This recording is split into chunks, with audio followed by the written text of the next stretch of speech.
Hello everybody, my name is Heather. Welcome back to my channel. Today I'm going to do a book review. I am reviewing The Glittering Court by Richelle Mead. Alright, so The Glittering Court follows a young countess who goes by the name of Adelaide in the book, although that is not her real name, but she is trying to escape an arranged marriage, and so she joins this group of ladies called the Glittering Court, who are, they all come from impoverished backgrounds, and they're trying to train to become proper ladies so they can go off to the new world and get married to rich men and live happily ever after. So basically, on the surface, this book seems like it's got it all.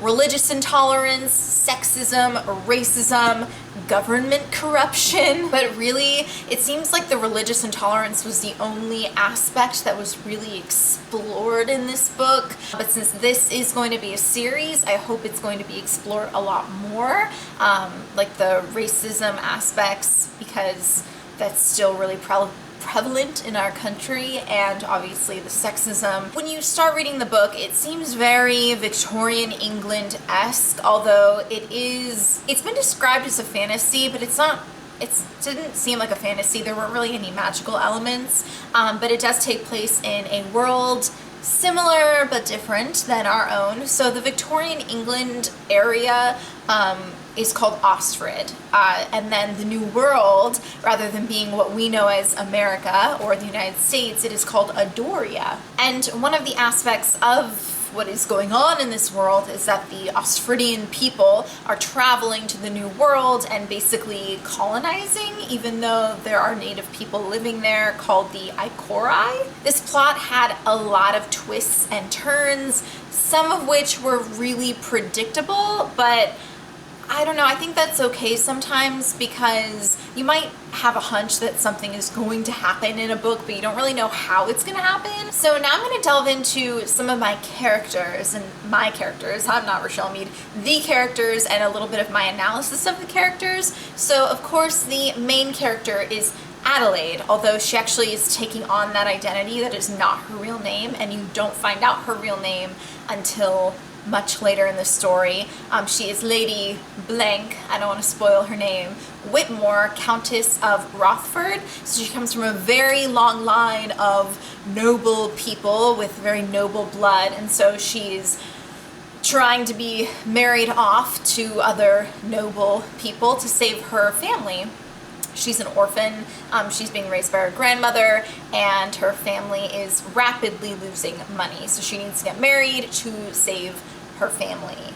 So, but of course she, like many other young adult heroines, she's trying to escape her destiny. So she finds out about the Glittering Court. Yeah, I don't fault her for her selfishness. I mean, many leads of books in general are very selfish. Oftentimes the book wouldn't happen without a little bit of selfishness, so that's okay. What I do like about her is that she thinks really well on her feet. She is quite a feminist character. She is not afraid to speak her mind. Another feminist aspect of her that I did like is that she's a fighter. I mean, she will not go down without a fight. I really enjoyed that. It's not like she was trained to be a fighter, but whenever there was she was in a position where she had to fight for herself and fight for her life, she went for it. Alright, the next main character I want to kind of parse out for you is Cedric Thorne. He is the main male character and also the love interest of the story. He is, of course, very handsome and charming and flirtatious, well-dressed, open-minded. What I thought was interesting, he's also kind of a manipulative salesman a little bit there, and he does kind of live a little bit in the gray area. He's not a perfect rule follower. He does have something that he's keeping from everybody, including his father, who is the creator of the Glittering Court. So despite all of this, I kind of thought he was a boring character. I don't know, I didn't really fall in love with him immediately or at all. Whenever that happens when I'm reading a book, I'm like, oh great, this is gonna be just not a great book, because if I don't care about what happens to the characters, then what's the point? I'm really gonna touch on the romance very quickly.